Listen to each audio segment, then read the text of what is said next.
கர்த்தருடைய வார்த்தைக்கு நாம் திரும்புவோம். ரோமருக்கு எழுதின நிருபம் 8வது அதிகாரம் 31 முதல் 39 வசனங்களை வாசிக்கலாம். இவைகளை குறித்து நாம் என்ன சொல்லுவோம்? தேவன் நம்முடைய பட்சத்தில் இருந்தால் நமக்கு விரோதமாய் இருப்பவன் யார்? தம்முடைய சொந்த குமாரன் என்றும் பாராமல் நம் எல்லாருக்காகவும் அவரை ஒப்பு கொடுத்தவர் அவரோட கூட மற்ற எல்லாவற்றையும் நமக்கு அருளாதிருப்பது எப்படி? தேவன் தெரிந்து கொண்டவர்கள் மேல் குற்றம் சாட்டுகிறவன் யார்? தேவனே அவர்களை நீதிமான்கள் ஆக்குகிறவர். ஆக்கினைக்குள்ளாக தீர்க்கிறவன் யார்? கிறிஸ்துவே மரித்தவர், அவரே எழுந்திருக்கிறவர், அவரே தேவனுடைய வலது பாரிசத்திலும் இருக்கிறவர், நமக்காக வேண்டுதல் செய்கிறவரும் அவரே. உமது நிமித்தம் என் நேரமும் கொல்லப்படுகிறோம், அடிக்கப்படும் ஆடுகளைப் போல எண்ணப்படுகிறோம் என்று எழுதியிருக்கிறபடி நேரிட்டாலும் கிறிஸ்துவின் அன்பை விட்டு நம்மை பிரிப்பவன் யார்? உபத்திரவமோ, வியாகுலமோ, துன்பமோ, பசியோ, நிர்வாணமோ, நாசமோசமோ, பட்டயமோ, இவை எல்லாவற்றிலேயும் நாம் நம்மில் அன்பு கூறுகிறவர்களாலே முற்றும் ஜெயம் கொள்கிறவர்களாய் இருக்கிறோமே. மரணமானாலும் ஜீவனானாலும் தேவ தூதர்கள் ஆனாலும் அதிகாரங்கள் ஆனாலும் வல்லமைகள் ஆனாலும் நிகழ்காரியங்கள் ஆனாலும் வருங்காரியங்கள் ஆனாலும் உயர்வானாலும் தாழ்வானாலும் வேறு எந்த சிருஷ்டி ஆனாலும் நம்முடைய கர்த்தராகிய கிறிஸ்து இயேசுவில் உள்ள தேவனுடைய அன்பை விட்டு நம்மை பிரிக்க மாட்டாதென்று நிச்சயித்திருக்கிறேன். புதிய உடன்படிக்கையின் ஆரம்பம் அல்லது ஆதியாகமம் என்று வேத வல்லுநர்களால் அழைக்கப்படுகிற ஒரு புஸ்தகம்தான் இந்த ரோமர் புஸ்தகம். வசனம் பை வசனமாக பார்த்து கொண்டு வருகிறோம். அதில் இன்றைக்கு 38வது அதிகாரத்தில் 31வது வசனத்திலிருந்து நாம் பார்க்க போகிறோம். இந்த அதிகாரத்தை ஆரம்பிக்கும் போதே பரிசுத்த பவுல் அவர்கள் கிறிஸ்துவுக்கு உட்பட்டவர்களுக்கு ஆக்கினை தீர்ப்பு இல்லை என்று ஒரு காரியத்தை தெளிவாக விளக்குகிறார். காரணம் என்ன அப்படின்னு பார்க்கும்போது, கிறிஸ்துவுக்கு உட்பட்டவர்கள் என்றால் எல்லாருமே தேவனுடைய பிள்ளைகளாக இருக்கிறோம், ஆகையினாலே நமக்கு என்ன இல்லை, ஆக்கினை தீர்ப்பு இல்லை அப்படின்னு சொல்கிறாரு. அது மட்டுமல்ல, அந்த காலத்திலே அந்த நாட்களிலே ரோமாபுரியிலே பல்வேறு பாடுகளை பட்டு கொண்டிருந்தார்கள். அப்போது அவர்களை ஆறுதல் படுத்தும் விதமாக அவர்களுக்கு எழுதும்போது, இப்போது இக்காலத்து பாடுகள் இனி வரப்போகிற மகிமைக்கு ஒப்பானவைகள் அல்ல. அதாவது என்ன சொல்கிறாரு, இப்போ நீங்கள் படுற பாடுகள் எல்லாம் கொஞ்சம்தான், இது இனிமேல் நாம் அடைய போகிற மகிமையை கம்பேர் பண்ணும்போது கம்பேரே பண்ண முடியாது. ஏன்னா மகிமை அந்த அளவுக்கு பெருசு, இந்த பாடுகள்லாம் ரொம்ப கம்மி அப்படின்னு சொல்லி அவர்களை தேற்றுகிறார். மட்டுமல்ல, இந்த பாடுகளை நாம் அதை சகித்து கொள்ள வேண்டும் என்றும் சொல்கிறார். ஏனென்றால் அந்த பாடுகள் கிறிஸ்துவுக்காக படக்கூடிய பாடுகள், அவருடைய சுவிசேஷத்திற்காக படக்கூடிய பாடுகள். ஆகையினாலே அதை சகித்து கொள்ள வேண்டும் என்று சொல்கிறார். வியாதி நிமித்தமோ தரித்திரத்தை நிமித்தமோ பாவ சாப கட்டுகளின் மூலமாக வரக்கூடிய பாடுகளை சகித்து கொள்ள வேண்டும் என்று அவர் சொல்லவில்லை.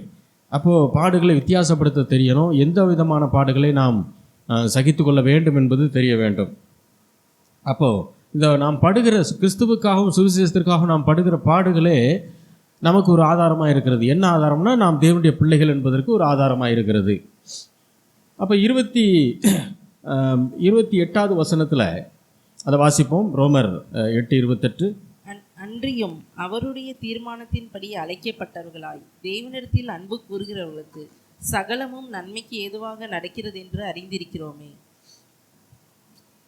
அவருடைய தீர்மானத்தின்படி அழைக்கப்பட்டவர்களாய் தேவனிடத்தில் அன்பு கூறுகிறவர்களுக்கு சகலமும் நன்மைக்கு எதுவாய் நடக்கிறது என்று அறிந்திருக்கிறோம். இப்போ அவருடைய தீர்மானம், கிறிஸ்து இயேசு ஏற்கனவே தீர்மானம் பண்ணி வைத்திருக்கிறார். அந்த தீர்மானத்தின்படி நாம் அழைக்கப்பட்டவர்களாக இருக்கிறோம். ஆகையினாலே நாம் தேவனில் அன்பு கூறுகிறோம். அவர் நம்மளை ஃபஸ்ட்டு அன்பு கூர்ந்ததுனால நாம் அவரை அன்பு கூறுகிறோம். அப்படி இருக்கிறதுனால நமக்கு சகலமும் நன்மைக்கு எதுவாகத்தான் என்ன செய்கிறது, நடக்கிறது. நன்மைக்கு எதுவாய் நடக்கிறது என்றால் தீமையே வராது என்ற அர்த்தம் இல்லை. தீமைகள் வரலாம், ஆனால் தீமையை தேவன் என்ன செய்கிறார், நமக்கு நன்மையாக மாற்றி தருகிறார். இது இல்லாமல் இன்னும் சில காரியங்களை அவர் போதிக்கிறார். நாம் வாசித்த அந்த வேத பகுதியில் பார்த்தீங்கன்னா 31வது வசனத்தில், தேவன் நம்முடைய பட்சத்தில் இருந்தால் நமக்கு விரோதமாக இருப்பவன் யார்? அண்ட சராசரங்களையும் படைத்தவர், வானத்தை பூமியும் உண்டாக்கினவர், நம்ம எல்லாரையும் படைத்தவர். அப்பேற்பட்ட தேவன் நம்ம கூட இருக்கிறார்னும் போது உலகத்தின் சூழ்நிலைகளோ பிசாசோ மற்ற காரியங்களோ தேவனுக்கு எதிர்த்து நிற்க முடியாது. நம்ம எதிர்த்து நிற்கிறோம் அப்படின்னா தேவனை எதிர்த்து நிற்கிறான்னு அர்த்தம். ஏனென்றால் தேவன் நம்முடைய பட்சத்தில் அவர் இருக்கிறார். 32வது வசனத்தில் பார்த்தீங்கன்னா, தம்முடைய சொந்த குமாரன் என்றும் பாராமல், ஆண்டவராகிய இயேசு கிறிஸ்துவை, அவர் தான் அவருடைய ஏகசுதன், சொந்த குமாரன், அவரை என்ன செய்தார்? பிதாவாகிய தேவன் நம் எல்லாருக்காகவும் அவரை ஒப்பு கொடுத்தார். எங்கே ஒப்பு கொடுத்தார் அப்படின்னா கல்வாரி சிலுவைக்கு பலியாக ஒப்பு கொடுத்தார். அப்போ இதையே செய்தவர் தனக்கு பிரியமான தன்னுடைய மகனை நமக்காக பலியாக கொடுத்த தேவன் நாம் கேட்கிற மற்ற காரியங்களை, தேவ சித்தத்தின்படி நாம் கேட்கக்கூடிய மற்ற காரியங்களை கொடுக்காமல் இருப்பது எப்படி என்று ஒரு கேள்வியை வைக்கிறாருங்க. அது மாத்திரமல்ல, 33வது வசனத்தில் சொல்றாரு, தேவன் தெரிந்து கொண்டவர்கள் மேல் குற்றம் சாட்டுகிறவன் யார்? தேவனே அவர்களை நீதிமான்கள் ஆக்குகிறவர். இப்படி வரிசையாக அவர் போதித்து கொண்டே வருகிறார். இன்னும் சில காரியங்களை போதிக்கிறார். விசுவாசிகள் முன் அறியப்பட்டவர்கள், முன் குறிக்கப்பட்டவர்கள், அழைக்கப்பட்டவர்கள், நீதிமான்கள் ஆக்கப்பட்டவர்கள், மகிமைப்படுத்தப்பட்டவர்கள், இதெல்லாம் ஒரு விசுவாசிக்கு நடக்கிறது என்பதை சொல்லுகிறார். ஆகையினாலே தேவன் நம் பட்சத்தில் இருக்கிறார். இதனால நமக்கு விரோதமாய் இருப்பவன் யார்? அப்போ எது ரட்சிப்பின் வழி? ரட்சிப்பின் வழினா என்ன அப்படின்னா ரோமர் 1வது அதிகாரம் 16-17 வசனங்கள். கிறிஸ்துவின் சுவிசேஷத்தை குறித்து நான் வெட்கப்படேன். முன்பு யூதரிலும் பின்பு கிரேக்கரிலும் விசுவாசிக்கிறவன் எவனோ அவனுக்கு ரட்சிப்பு உண்டாவதற்கு அது தேவ பலனாய் இருக்கிறது. விசுவாசத்தினாலே நீதிமான் பிழைப்பான் என்று எழுதியிருக்கிறபடி விசுவாசத்தினால் உண்டாகும் தேவ நீதி விசுவாசத்திற்கென்று அந்த சுவிசேஷத்தினால் வெளிப்படுத்தப்படுகிறது. ஏன் கிறிஸ்துவின் சுவிசேஷத்தை குறித்து நான் வெட்கப்படவில்லை என்று சொல்கிறார் என்றால், இவர் போய் பிரசங்கம் பண்ணும்போது என்ன பிரசங்கம் பண்ணுறாரு? ஆண்டவராகிய இயேசு கிறிஸ்து யூத குலத்தில் பிறந்தாலும் அவர் பிதாவுடைய சித்தத்தை செய்தார். பிதாவுடைய தீர்மானத்தின்படி யூதர்களால் ரோமர்களிடத்தில் ஒப்பு கொடுக்கப்பட்டார். கல்வாரி சிலுவையிலே நமக்காக பாடுகளை பட்டார், சிலுவையை சுமந்தார், 3ஆம் நாள் உயிரோடு எழுந்தார் அப்படின்னு சொல்லும்போது யூதர்கள் அதை கேலி பண்ணுறாங்க. செத்தவரை போயிட்டு நீ என்ன செய்கிற? அதை ஒரு சுவிசேஷமாக பேசிகிட்டு இருக்கிற. அவர் மேசியா கிடையாது, மேசியானா ராஜாவாக வரணும், இவர் ராஜா கிடையாது அப்படின்னு சொல்லி இவரை கேள்வி பண்ணுறாங்க. அதனால தான் அவர் சொல்கிறாரு, கிறிஸ்துவின் சுவிசேஷத்தை குறித்து நான் வெட்கப்படவில்லை. விசுவாசத்தினால் நீதிமான் பிழைப்பான். இதில் தான் தேவனுடைய நீதி வெளிப்படுகிறது. அப்போ யாருமே நியாயப்பிரமாணத்தின் மூலமாக அதை செய்வதன் மூலமாக நீதிமான் ஆக்கப்படுவதில்லை என்பதை உணர்த்துகிறார். மாறாக தன் விசுவாசத்தினாலே தான் ஒரு மனிதன் நீதிமானாக்கப்பட முடியும். பவுல் அப்போஸ்தலன் பொதுவாக சத்தியத்தை போதிக்கும் போது அவர் ஒரு முறையை கையாளுகிறார். அது என்ன அப்படின்னா, முதல்ல சத்தியத்தை சொல்லிடுவார். ரெண்டாவது அந்த சத்தியத்தின் மீது இருக்கக்கூடிய சந்தேகங்களை, கேள்விகளுக்கு அவர் பதிலளிப்பார். முதல்ல என்ன செய்வார்னா சத்தியத்தை சொல்லிடுவார். சொல்லிவிட்டு அந்த சத்தியத்தின் மேலே இருக்கக்கூடிய சந்தேகங்கள், கேள்விகள், இதற்கு பதிலளித்து கொண்டே இருப்பார். இது அவருடைய மெத்தட். இந்த ரோமர் 8:1 பார்த்தீங்கன்னா ஆக்கினை தீர்ப்பு இல்லைன்னு சொல்லிட்டு அடுத்தடுத்த வசனங்கள் அதை குறித்து விளக்கி கொண்டே வருவார்.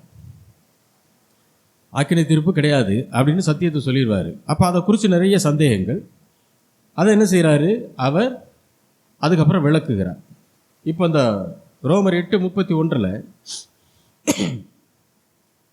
இந்த 31லேருந்து 39 வசனங்கள் வரைக்கும் ஒரு 6 கேள்விகளை பவுல் அப்போஸ்தலன் கேட்கிறார். முதல் கேள்வி என்னன்னா, இவைகளை குறித்து நாம் என்ன சொல்லுவோம்? முதல் கேள்வி என்னது? இவைகளை குறித்து நாம் என்ன சொல்லுவோம்? இரண்டாவது கேள்வி என்னன்னா, தேவன் நம்முடைய பட்சத்தில் இருந்தால் நமக்கு விரோதமாய் இருப்பவன் யார்? தேவன் நம்முடைய பட்சத்தில் இருந்தால் நமக்கு விரோதமாய் இருப்பவன் யார்? இது இரண்டாவது கேள்வி. மூன்றாவது கேள்வி, சொந்த குமாரனையே கொடுத்தவர் மற்ற எல்லாவற்றையும் நமக்கு கொடுக்காமல் இருப்பது எப்படி? சொந்த குமாரனையே கொடுத்தவர் மற்ற எல்லாவற்றையும் நமக்கு அருளாதிருப்பது எப்படி? இது மூன்றாவது கேள்வி. நான்காவது கேள்வி என்னன்னா, தேவன் தெரிந்து கொண்டவர்கள் மேல் குற்றம் சாட்டுகிறவன் யார்? தேவன் தெரிந்து கொண்டவர்கள் மேல் குற்றம் சாட்டுகிறவன் யார்? ஐந்தாவது, ஆக்கினைக்குள்ளாக தீர்க்கிறவன் யார்? ஆக்கினைக்குள்ளாக தீர்க்கக்கூடியவன் யார் அப்படின்னு இன்னொரு கேள்வி வைக்கிறார். ஐந்தாவது கேள்வி. ஆறாவது கேள்வி 36வது வசனத்தில் வருது, கிறிஸ்துவின் அன்பை விட்டு நம்மை பிரிப்பவன் யார்? மொத்தம் 6 கேள்விகள் கேட்குறார். ஏன்? எல்லா சந்தேகங்களுக்கும் எல்லா கேள்விகளுக்கும் பதில் சொல்வதற்காக இவரே இந்த கேள்விகளை கேட்டு அதற்கான பதிலையும் சொல்கிறார். இந்த 6 கேள்விகளை 4 விதமான சவால்களாக நாம் அதை பிரிக்க முடியும். 6 கேள்விகளை 4 சவால்களாக எழுப்ப முடியும். எப்படின்னா, ஃபஸ்ட்டு 31வது வசனத்தில் தேவன் நம்முடைய பட்சத்தில் இருந்தால் நமக்கு விரோதமாக இருப்பவன் யாருன்னு கேட்குறார் இல்லையா? இதை எப்படி சவாலாக மாற்ற முடியும் அப்படின்னா, நாம் மகிமைப்படுத்தப்பட போவதை, அதாவது குமாரனின் சாயலுக்கு ஒப்பாக மாற்றப்பட போவதை தடுப்பதற்கு இந்த உலகத்தில் ஏதாவது சக்தி இருக்கிறதா? முதல் சவால் என்னன்னா, நாம் மகிமைப்படுத்தப்பட போவதை தடுப்பதற்கு இந்த உலகத்தில் ஏதாவது சக்தி இருக்கிறதா? அடுத்து 2வது சவால் 32வது வசனத்தில், தேவனுடைய அன்பு ரட்சிக்கப்பட்ட ஆரம்பத்தில் இருந்ததை போல கடைசி வரை நம்மீது குறையாமல் இருக்குமா?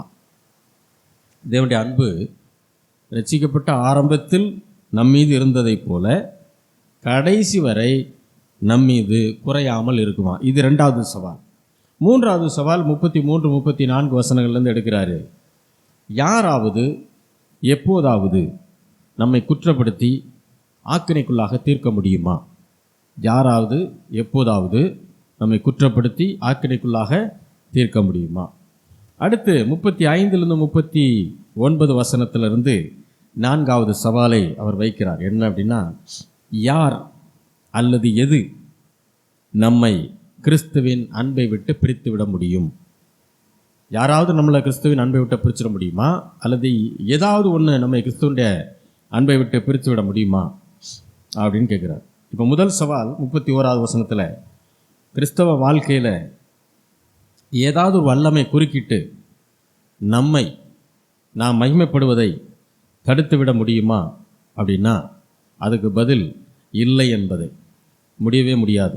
ஏனென்றால் உலகத்தின் வல்லமைகளை விட தேவனுடைய வல்லமை மிக மிக பெரியது. ஒருவேளை உலகத்தின் வல்லமை நம்மளை குறுக்கிட்டு நம்மளை மாற்றிட முடியும் அப்படின்னா, தேவனுடைய வல்லமை அங்கே சிறுமைப்பட்டு போயிடும். தேவனுடைய வல்லமைக்கு அங்கே வேல்யூ இல்லாமல் போயிடும். தேவனுடைய வல்லமைனா எதை சொல்ல முடியும்? ரட்சிக்கிற வல்லமை, பாவியை மீட்கக்கூடிய வல்லமை, வழி நடத்துகிற வல்லமை, சகலத்தையும் முன்னறியக்கூடிய தேவ வல்லமை அப்படின்னு இந்த வல்லமையை நம்ம பல விதங்களில் அதனுடைய செயல்பாடுகளை வச்சு பிரிக்கலாம். இந்த தேவ வல்லமையை குறித்து நாம் என்ன சொல்லுவோம்?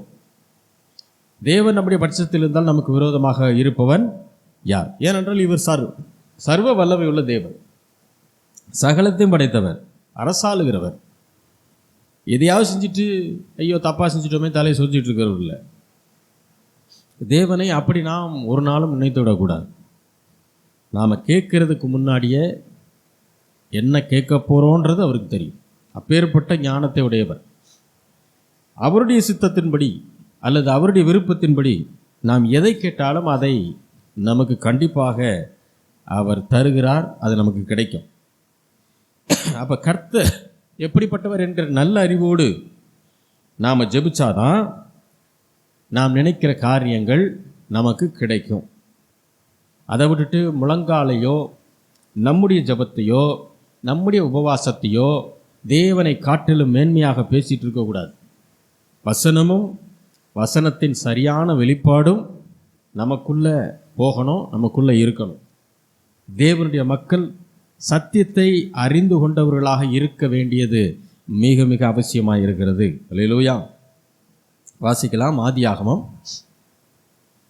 15வது அதிகாரம் 1வது வசனம். இந்த காரியங்கள் நடந்த பின்பு கர்த்தருடைய வார்த்தை ஆபிரகாமுக்கு தரிசனத்திலே உண்டாகி, அவர் ஆபிராமே, நீ பயப்படாதே, நான் உனக்கு கேடகமும் உனக்கு மகா பெரிய பலனுமாய் இருக்கிறேன் என்றார். ஆண்டவர் ஆபிரகாமுக்கு தரிசனமாகி என்ன சொல்றாரு பாருங்க. ஆபிரகாமே, நீ என்ன செய்யாத, பயப்படாத. அப்போ ஆபிரகாம் என்ன செய்து கொண்டிருந்தார்? ஆண்டவர் எடுத்த உடனே நீ பயப்படாதன்னு சொல்லும்போது அவர் ஏற்கனவே மனதிற்குள்ளே என்ன செஞ்சார்? ஏதோ ஒரு காரியத்தை குறித்து பயந்துக்கிட்டு இருந்தார். என்ன அது ஏதோ ஒரு காரியம்? அதுக்கு முந்தைய அதிகாரத்தில் 4 ராஜாக்களை எதிர்த்து அவர் யுத்தம் பண்ணுகிறார். அவளை ஜெயிச்சிடுறார். ஒருவேளை மீண்டும் அவர்கள் வந்து இவர் என்ன செஞ்சிடலாம், தாக்கிடுவாங்களோன்னு ஒரு பயம் அவருக்குள்ளே இருந்துச்சு. அதனால தான் ஆண்டவர் சொல்கிறார், ஆபிரகாமே நீ பயப்படாதே, நான் உனக்கு கேடகமும் இப்போ கேடகம் அப்படின்னு சொல்லும்போது என்ன சொல்கிறார் ஆண்டவர்? உனக்கும் உன் எதிரிக்கும் நடுவே பாதுகாப்பாக ஒரு கேடகமாக நான் இருப்பேன்னு ஆண்டவர் சொல்கிறார். ஆபிரகாமே, உனக்கும் உன் எதிரிக்கும் நடுவில் நான் என்னவா இருப்பேன்? நான் ஒரு பாதுகாப்பு அரணாக இருப்பேன். அதனால தான் சொல்கிறேன், நான் உனக்கு கேடகமும் உனக்கு மகா பெரிய பலனுமாய் இருக்கிறேன். மகா பெரிய பலனுமாய் இருக்கிறேன்னு சொல்கிறார். அப்போ உன்னுடைய ஸ்ட்ரென்த்து நீ இல்லைப்பா, நான் தாங்கிறார். நீ ஒன்றை நம்பாத, உன்னுடைய பராக்கிரமத்தை நம்பிராத, உன்னுடைய அந்த போர் செய்யக்கூடிய திறமையை நீ நம்பாத. அது இல்லை உன்னுடைய பலன். நானே உனக்கு மிகப்பெரிய பலனாய் இருக்கிறேன்னு ஆண்டவர் சொல்வார். சங்கீதம் 23:4, நான் மரண இருளின் பள்ளத்தாக்கிலே நடந்தாலும் பொல்லாப்புக்கு பயப்படேன். தேவரீர் என்னோட கூட இருக்கிறீர். உமது கோலும் உமது தடியும் என்னை தேற்றும்.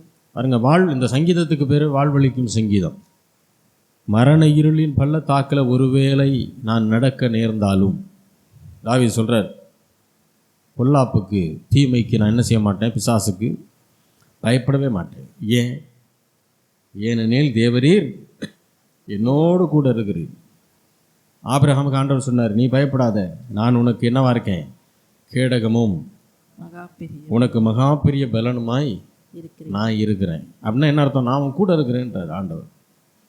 அதைத்தான் இங்கே தாவீது சொல்கிறாரு, நான் பொல்லாப்புக்கு பயப்பட மாட்டேன், மரண இருளின் பள்ளத்தாக்கில் நடந்தால் கூட பயப்பட மாட்டேன். காரணம், தேவரீர் என்னோடு கூட இருக்கிறீர். நியாயப்பிரமாண காலத்தில் வாழும்போதே தாவீதுக்கு இவ்வளவு நம்பிக்கை இருக்குது. ஆண்டவர் என் கூட தான் இருக்கிறார். நான் எவ்வளவோ தவறுகள் செய்திருக்கலாம், ஆனால் என் தேவன் என்னை விட்டு என்ன செய்யலை? விலகவில்லை. அவர் என்னை கைவிடவும் இல்லை. ஏனெனில் தேவரீர் என்னோடு கூட இருக்கிறீர். அது மட்டுமல்ல, உமது கோலும் உமது தடியும் என்னை தேற்றும். தேவரீர் என்னோடு கூட இருக்கிறீர்னு சொல்லும்போது அதுக்கு முன்னாடி வசனம் என்ன சொல்லுது? எப்போ? மரணப்படுக்கையில் இருக்கும்போது. மரணப்படுக்கையில் இருக்கும்போதும் தேவரீர் என்ன செய்கிறீங்க? என் கூட இருக்கிறீங்க. உமது கோலும் உமது தடியும் என்னை தேற்றும் அப்படின்னா அப்படி அர்த்தம் என்ன? மெய்ப்பன் கோலும் வச்சுருப்பான், தடியும் வச்சுருப்பான். சிலர் ஒன்றையே ரெண்டாக வச்சுருப்பாங்க. கோல் என்பது தன்னுடைய ஆடுகளை தன்னுடைய சத்தத்திற்கு வரவழைப்பதற்கு. இப்போ ரோட்டில் போயிட்டு இருக்கும்போது ஆடுகள் சில நேரம் வழி மாறி போகும். அப்போ அந்த கோல் பெரிய கோலாக இருக்கும். இந்த கோலை வச்சு என்ன செய்வான்?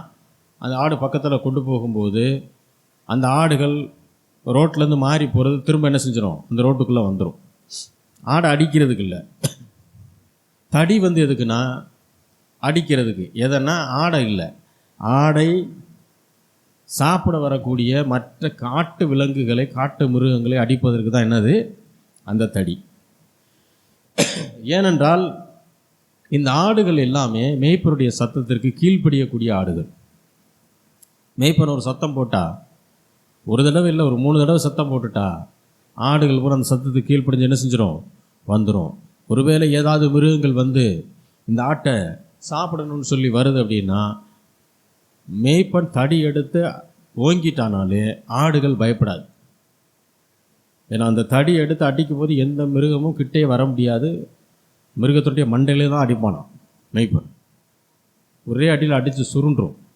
அந்த அளவிற்கு ஒரு ஃபோர்ஸ் அந்த தடியில் அவங்க கொடுத்து அதை செய்வாங்களாம் மேய்ப்பர்கள். வாசிக்கலாம், சங்கீதம் 27:1. கர்த்தர் என் வெளிச்சமும், கர்த்தரின் வெளிச்சமும் என் இரட்சிப்புமானவர், என் இரட்சிப்புமானவர். யாருக்கு பயப்படுவேன்? யாருக்கு பயப்படுவேன்? கர்த்தர் என் ஜீவனின் பலனானவர், கர்த்தர் என் ஜீவனின் பலனானவர், அரணானவர். பலனானவர். யாருக்கு அஞ்சுவேன்? யாருக்கு அஞ்சுவேன்? கர்த்தரின் வெளிச்சமும் என் இரட்சிப்புமானவர். இங்கே அதே தான் சொல்றார், யாருக்கு பயப்படுவேன்? நான் யாருக்கும் பயப்பட தேவையில்லை. ஏன் அப்படின்னா கர்த்தர் என்னுடைய வழியாக இருக்கிறார், வெளிச்சமாக இருக்கிறார். அவர்தான் என்னுடைய இரட்சிப்பு. இரட்சிப்புனா என்னை விடுதலை ஆக்கக்கூடியவர். எனக்கு எந்த தீமையான காரியம் வந்தாலும் ஆண்டவர் என்ன செஞ்சிடுவார்? என்ன விடுதலை ஆக்கிடுவார். அது மட்டும் இல்லை, கர்த்தர் என் ஜீவனின் பலன் இருக்கா, அரண் இருக்கா? பலனானவர் தான் இருக்கு. கர்த்தர் என் ஜீவனின் பலனானவர். யாருக்கு? பெலனானவர்னு சொல்லும்போது சமயத்தில் நமக்கு புரியாமல் போகலாம். இன்னொரு மொழிபெயர்ப்பில் அரணானவர்னு அரண் என்றால் கோட்டை சோறு மாதிரி. அப்போ என் ஜீவனை பாதுகாக்கக்கூடிய ஒரு கோட்டை சுவர் மாதிரி, அரண் மாதிரி கர்த்தர் என் கூட இருக்கிறார். ஆகையினாலே நான் யாருக்கும் என்ன செய்ய முடியாது, பயப்பட தேவையில்லை. சங்கீதம் 46:1. தேவன் நமக்கு அடைக்கலமும் பலனும் ஆபத்து காலத்தில் அனுகூலமான துணையும் ஆனவர். தேவன் நமக்கு எப்படிப்பட்டவராக இருக்கிறார்? அடைக்கலமாக இருக்கிறார், பலனாக இருக்கிறார், ஆபத்து காலத்தில் அனுகூலமான துணை. தேவனுடைய பாதுகாப்பை பற்றின இன்னொரு முக்கியமான ஒரு சங்கீதம் அது. இந்த தேவன் நம்முடைய பட்சத்தில் இருக்கும்போது எந்த வல்லமையாவது, எந்த பிசாசாவது, எந்த தீமையாவது நம்முடைய இரட்சிப்பை கெடுத்து போட முடியுமான முடியாது. ஏனென்றால் தேவன் நமக்கு அடைக்கலமாக இருக்கிறார். அடைக்கலம்னா அடைக்கல பட்டணம்னு சொன்னால் புரியும். அடைக்கல பட்டணம்னா உயிரை காப்பாற்றிக் கொள்வதற்காக போய் ஒரு பட்டணத்தில் தங்குவாங்க. அந்த பட்டணத்துக்குள்ளே போயிட்டாங்கன்னா எதிரிகள் அந்த பட்டணத்துக்குள்ளே போய் அவங்கள அழிக்கக்கூடாது. அடைக்கல பட்டணம். இப்போ தேவன் நமக்கு அடைக்கலம், அவர்கிட்ட போய் ஒளிஞ்சுக்கிறது. நம்முடைய பலனாக இருக்கிறார். அது மட்டும் இல்லை, ஆபத்து காலத்தில் வெறும் துணைன்னு சொல்லலை, அனுகூலமான துணை. ஏன்னா நிறையா துணைகள் என்ன செய்யுது, ஆபத்து நேரத்தில் பிரச்சனையாக தான் இருக்குது.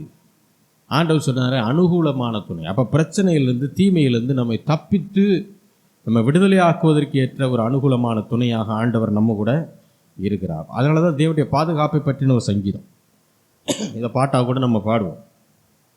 இப்பேற்பட்ட தேவன், அவருடைய வல்லமை, அவருடைய பலன், அவருடைய அரண், அவருடைய அடைக்கலம், இது எல்லாம் இவ்வளோ பெருசு. அவருடைய வல்லமை எப்பேற்பட்டது என்பதை தான் இப்போ பார்த்துக்கிட்டு இருக்கோம். அப்பேற்பட்ட வல்லமையுடைய தேவன், அவரை மீறி உலகத்தின் வல்லமை நம்முடைய இரட்சிப்பை கெடுத்து போட முடியுமா? நம்ம கண்டிப்பாக முடியாது. வாசிக்கலாம். ஏசாயா 40வது அதிகாரம் 10-15. இதோ கர்த்தராகிய ஆண்டவர் பராக்கிரமசாலியாக வருவார், அவர் தமது புயத்தினால் அரசாளுவார். இதோ அவர் அளிக்கும் பலன் அவரோட கூட வருகிறது, அவர் கொடுக்கும் பிரதிபலன் அவருடைய முகத்துக்கு முன்பாக செல்கிறது. மேய்ப்பனை போல தமது மந்தையை மேய்ப்பார், ஆட்டுக்குட்டிகளை தமது புயத்தினால் சேர்த்து தமது மடியிலே சுமந்து கரவலாடுகளை மெதுவாய் நடத்துவார். தண்ணீர்களை தமது கைப்பிடியால் அளந்து வானங்களை ஜனாலவாய் பிரமாணித்து பூமியின் மண்ணை மரக்காலில் அடக்கி பர்வதங்களை தூளக்கோளும் மலைகளை தராசலாம் நிறுத்துபவர் யார்? கர்த்தருடைய ஆவியை அளவிட்டு அவருக்கு ஆலோசனைக்காரராய் இருந்து அவருக்கு போதித்தவன் யார்? தமக்கு அறிவை உணர்த்தும், தம்மை நியாய வழியிலே உபதேசிக்கவும், தமக்கு ஞானத்தை கற்றுக் கொடுக்கவும், தமக்கு விவேகத்தின் வழியை அறிவிக்கவும் அவர் யாரோடைய ஆலோசனை பண்ணினார்? இதோ ஜாதிகள் ஏற்ற சாளலில் தொங்கும் தூளி போலவும் தராசிலே படியும் தூசி போலவும் எண்ணப்படுகிறார்கள். இதோ தீவுகளை ஒரு அணுவை போல் தூக்குகிறார். போதும். அதாவது கர்த்தர் நம் பட்சத்தில் இருந்தால் நமக்கு விரோதமாக நிற்பவன் யார்? அந்த வசனத்துக்கு உண்டான காரியத்தை தான் பார்த்துக்கிட்டு வர்றோம்.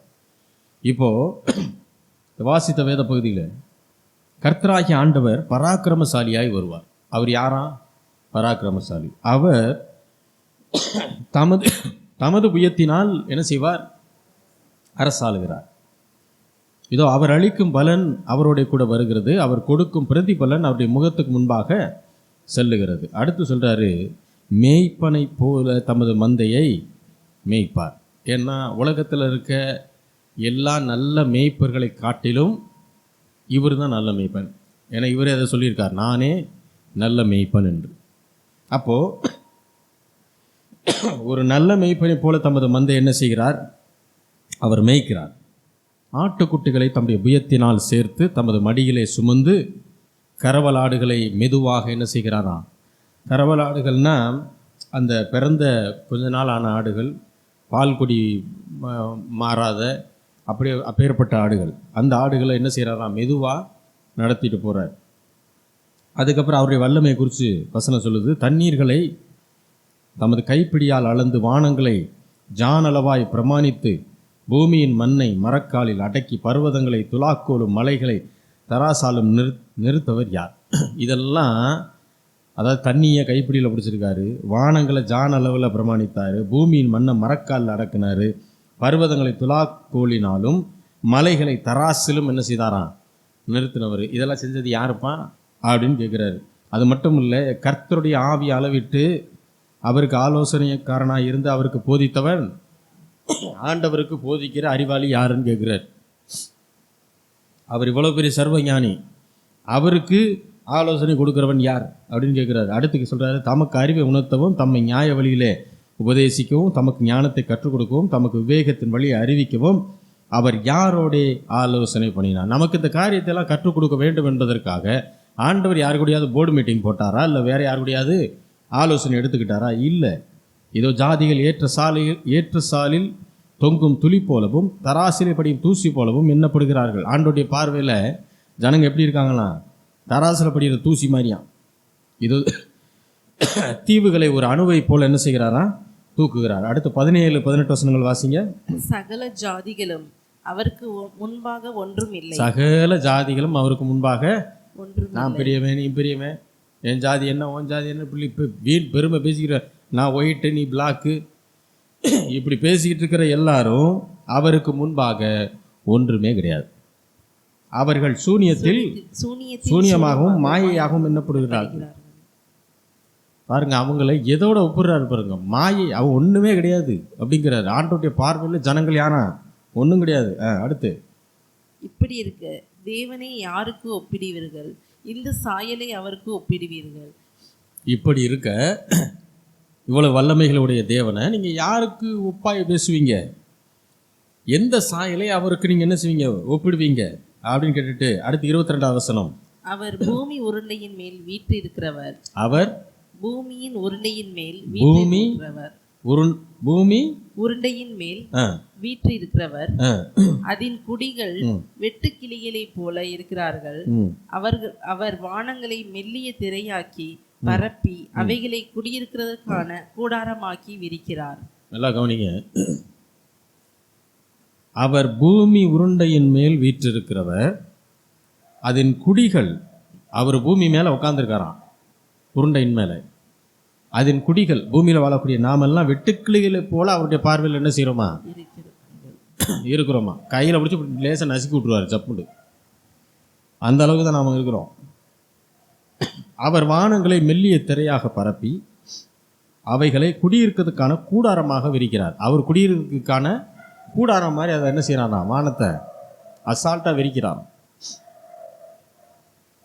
இதில் ஒரு சயின்டிஃபிக்கான ஒரு காரியம் என்ன தெரியுமா? இப்போ இதெல்லாம் எழுதப்பட்டு பல 1000 வருஷம் ஆயிடுச்சு. பூமி எந்த வடிவத்தில் இருக்குன்னு முதல்ல என்ன சொன்னாங்க? பூமி தட்டையாக இருந்துச்சுன்னு சொன்னாங்க. அப்புறம் அது கொஞ்ச நாள் கழிச்சு அது மாறி இல்லை பூமி தட்டையாக இருந்தது இல்லை, பூமி எப்போ ஏற்பட்டது? உருண்டையானதுன்னு கண்டுபிடிச்சாங்க. இந்த வசனம் எழுதப்பட்டு எத்தனை 1000 வருஷம் இருக்கும். இந்த பைபிளை படிக்கிற ஒரு சயின்டிஸ்டாக இருந்தால் பூமி உருண்டையானதுன்றது அவனுக்கு பல 1000 வருஷத்துக்கு முன்னாடி என்ன செஞ்சுருக்கும்? தெரிஞ்சிருக்கும். அப்போது இப்பேற்பட்ட ஒரு மேய்ப்பனுடைய மந்தையில் தான் நீங்களும் நானும் இருக்கிறோம். அப்போ இவருடைய மந்தையில், இவருடைய கட்டுப்பாட்டின் கீழே நாம் இருக்கும்போது ஒருவரும் கெட்டு போகவே முடியாது. ஏனென்றால் இவருடைய வல்லமை அவ்வளவு பெரியது, அவ்வளோ பெரிய வல்லமை உடையவர். இப்படிப்பட்ட தேவன் தான் நம்முடைய பட்சத்தில் இருக்கார். ஏன்னா தேவன் நம்முடைய பட்சத்தில் இருந்தால் நமக்கு விரோதமாக நிற்போம் யாருன்னு கேஷுவலாக சொல்லிட்டு போகிறதில்ல. அது அவருடைய வல்லமை எவ்வளோ பெருசு, அவர் எந்த மாதிரியான தேவன், அவருக்கு ஆலோசனை சொல்கிறவன் யார்? வானங்களை என்ன செய்கிறாராம்? பாய் மாதிரி விரிக்கிறாரு, பூமி உருண்டையின் மேலே உட்கார்ந்துருக்கிறாரு, வானத்தை கூடாரமாக போடுறாரு. இப்படியெல்லாம் அவரை குறித்து படிக்கும்போது அவருடைய வல்லமை எவ்வளோ பெருசுன்றதை உணர்ந்து கொண்டு அப்புறம் சொல்லணும், இப்பேற்பட்ட தேவன் என்னுடைய பட்சத்தில் இருக்கிறார். ஆகையினால எந்த சக்தி என்னை இரட்சிப்பின் வழியிலிருந்து பிரித்து விட முடியும்? யார் எனக்கு விரோதமாய் நிற்க முடியும்? அப்படிங்கிற கேள்வி நமக்குள்ளே வரணும். அப்படி அந்த கேள்வி வந்துருச்சுன்னா அதுக்கு பதில் உடனே நம்மளே சொல்லிடுவோம். கண்டிப்பாக யாராலும் எந்த வல்லமையினாலும் நம்ம என்ன செய்ய முடியாது? கிறிஸ்துவின் அன்பை விட்டு பிரிக்கவே முடியாது. அப்பேற்பட்ட தேவ வல்லமையை மீறின ஒரு உலகத்தின் வல்லமை எதுவுமே கிடையாது. அப்போ நினைக்கலாம், அப்போ சிலர் பின்மாற்றத்தில் போயிடுறாங்களே, அதெல்லாம் எப்படி நடக்குது, உலகத்துக்குள்ளே இழுக்கப்பட்டு போயிடுறாங்களே. உலகத்தின் வல்லமை அவங்களை இழுக்கலை, இவங்க தான் என்ன செஞ்சாங்க, வாலண்டியராக உலகத்துக்குள்ளே போனாங்க. ஆண்டவர் விட்டு விலகி, அதான் நம்முடைய ஆண்டவர். நாம் ஒரு விஷயத்தை டிசைட் பண்ணி போயிட்டோம்னா ஆண்டவர் நம்மளை தடுக்கவே மாட்டார். அவர் அவ்வளோ பெரிய வல்லமை உள்ளவர், சர்வ ஞானி, நம்மளை தடுக்க முடியும். வார்த்தையினால் சொல்கிறார், இது வேண்டாம், இது செய்யாதன்றது. அதையும் மீறி நாம் போகிறோம் அப்படின்னா தேவன் நம்மளை என்ன செய்கிறது இல்லை, கிரிகளினால் கைகளினால் தடுப்புறது இல்லை. அப்போ பின்மாற்றத்துக்குள்ளே போனவங்க பூரா யார் அப்படின்னா, உலகத்தின் வல்லமை ஏதோ அவங்க வாழ்க்கைக்குள்ளே அவங்களை கெடுத்து போடலை, இவர்கள் உலகத்துக்குள்ளே போய் கெட்டு போனாங்க. அல்லேலூயா. ஏனென்றால் உலகத்தின் வல்லமை தேவ வல்லமையை ஜெயிக்கவே முடியாது. அப்போ தேவனுக்கு கீழ்ப்பட்டு இருக்கிற விசுவாச பிள்ளைகள் ஒரு நாளும் தன்னுடைய ரட்சிப்பின் வழியிலேருந்து என்ன செய்ய முடியாது, உலகம் என்னையை இழுத்துருச்சியா, உலகம் என்னையை பாவம் செய்ய வச்சு அப்படி சொல்லவே முடியாது. காரணம், அப்பேற்பட்ட சர்வ வல்லமையுள்ள தேவன் நம்முடைய பட்சத்தில் நிற்கிறார். ஆகையினாலே நம்மை எதிர்த்து ஒருவனும் நிற்கவே முடியாது. மீண்டும் அடுத்த வாரம் தொடர்வோம். நாம் எல்லாரும் ஜெபிக்கலாம். எங்களை நேசிக்கிற நல்ல தகப்பனே, ஆண்டவராகிய இயேசு கிறிஸ்துவின் நாமத்தில் மட்டும் வருகிறோம். பிதாவே, நீர் பேசின வார்த்தைகளுக்காக நன்றி. சர்வ வல்லவராகிய நீர் எங்களுடைய பட்சத்தில் இருக்கும்போது எங்களுக்கு விரோதமாக நிற்கக்கூடிய மனிதன் யார்? எது உம்முடைய அன்பை விட்டு எங்களை பிரிக்க முடியும்? ஆண்டவரே, நீர் அப்பேற்பட்ட வல்லமை உடையவராக இருக்கிறீர், சர்வ ஞானியாக இருக்கிறீர், சர்வ வல்லமையுள்ள தேவனாக இருக்கிறீர். இப்படி வல்லமையை உடைய நல்ல மேய்ப்பனாக இருக்கிறீர். அந்த மேய்ப்பனுடைய மந்தைகளில் நாங்களும் ஒரு ஆடுகளாக இருக்கிறோம். கர்த்தாவே, கரவல் ஆடுகளை மெதுவாக நடத்துகிற தேவன், எங்களையும் எங்களுக்கு புரிகிற வகையில் நீ நடத்தி கொண்டிருக்கிறதற்காக நன்றி செலுத்துகிறோம். எல்லா துதிக்கான மகிமை உண்டு ஒருவருக்கே நாங்கள் செலுத்துகிறோம். ஆசீர்வதியும் பலப்படுத்தும். இயேசுவின் நாமத்தில் வேண்டிக் கொள்கிறோம் எங்கள் ஜீவனுள்ள நல்ல பிதாவே, ஆமென்.